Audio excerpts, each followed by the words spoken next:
بسم الله الرحمن الرحيم. السلام عليكم ورحمة الله وبركاته. اخوانا عاملين ايه؟ يا رب تكونوا بخير. اسف يا جماعة على الصوت عشان عندي برد شديد جدا. خبر مهم جدا لكل عشاق الدائرة المستديرة والمهتمين باخبار مرتضى منصور رئيس نادي الزمالك السابق. النيابة اوصت مذكرة نيابة النقد في رأيها المستشاري الغير ملزم للمحكمة برفض الطعن المقدم من مرتضى منصور رئيس نادي الزمالك السابق على حكم حبسه لمدة 6 أشهر بتهمة سب وقذف موظفة بالجهاز المركزي للمحاسبات.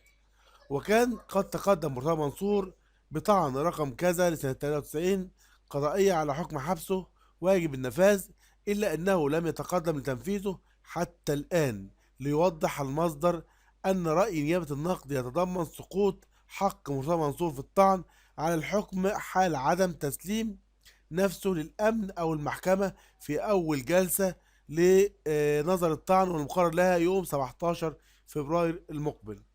ونشر الموقع القاهرة 24 مذكرة بأسباب الطعن بالنقد في الحكم الصادر في القضية رقم 345 لسنة 2023 جنح مالية اقتصادية القاهرة من الطاعن مرتضى أحمد محمد منصور، والذي عاقبته في محكمة القاهرة الاقتصادية في 21 أغسطس الماضي بالحبس لمدة 6 أشهر لاتهامه بالاعتداء على موظفة عمومية خلال تأدية عملها، بالإضافة إلى إلزامه بدفع غرامة قدرها 20,000 جنيه.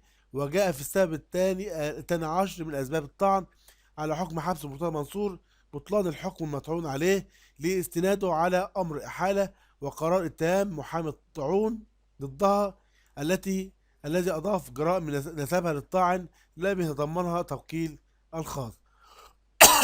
طبعا معنى الكلام ده ايه؟ معنى الكلام ده ان الطعن بتاع مرتضى منصور المفروض ان هو كده يعتبر اترفض، والمفروض ان هو لازم يحضر الجلسة الجاية يوم 17. وطبعا هيطلع من هناك القرار المحكمة هيتنفذ.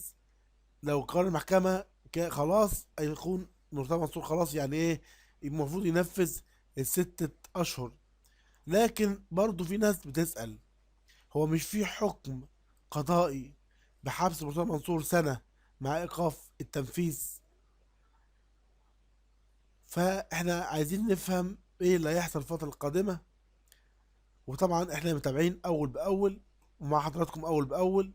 والخبر اللي يعني شفناه ان نيابه النقد توصي بحبس مرتضى منصور 6 اشهر في اتهامه بسب موظفه، فقلنا نشارك الخبر مع حضراتكم.